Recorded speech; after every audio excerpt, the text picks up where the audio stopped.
Alright, in this video we are going to solve the equation 2 equals 15z squared plus z, and we're going to demonstrate the one of three methods that we're learning about. And for this one, we're going to see if we can solve this by factoring. So, you always want to make sure that you have your quadratic in standard form. That means everything is to one side equal to 0. Now, doesn't matter which side 0's on. No, it doesn't matter. So let's subtract 2 from both sides.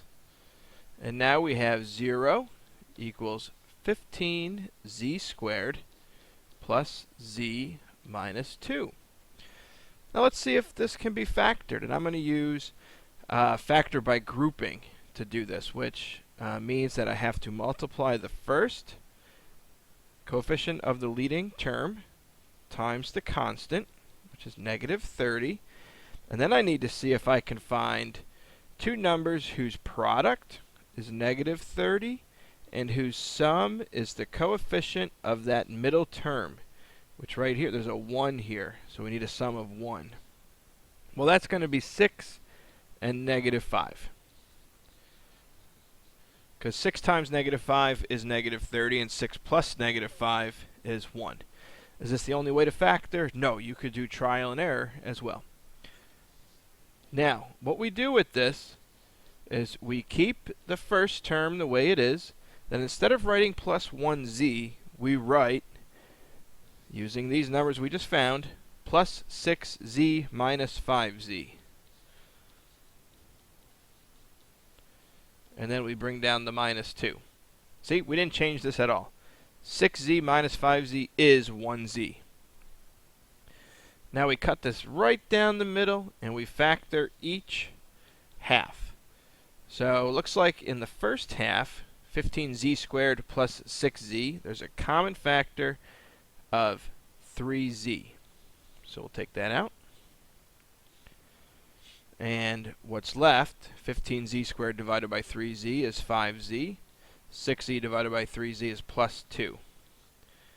Okay, now notice on the other half we have negative 5z minus 2. It looks pretty close to that 5z plus 2, except the only difference is the signs.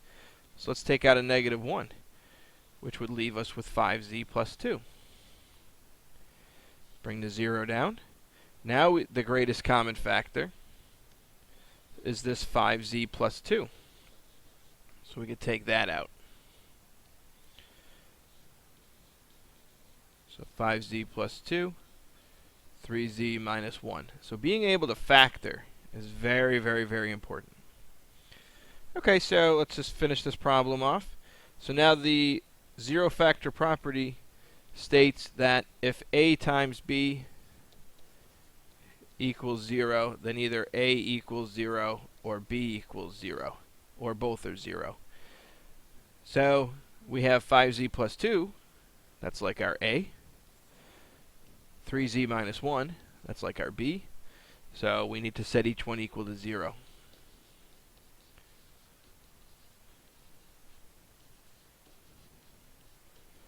So if either of these two equations that I just wrote down were true, then that would make the entire, the product equal to 0, which would be a solution to this equation. So let's go ahead and solve each of these individually. So we just subtract 2 from both sides, and then we divide by 5.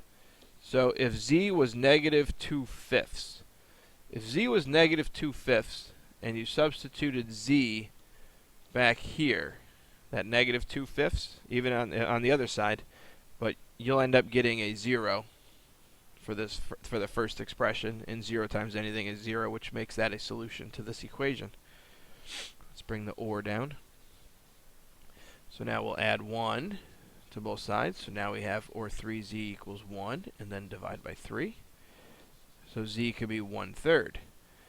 And if you substitute 1/3 here, that would make all of that equal to 0, which would also be a solution. So our solution set negative 2/5 and 1/3.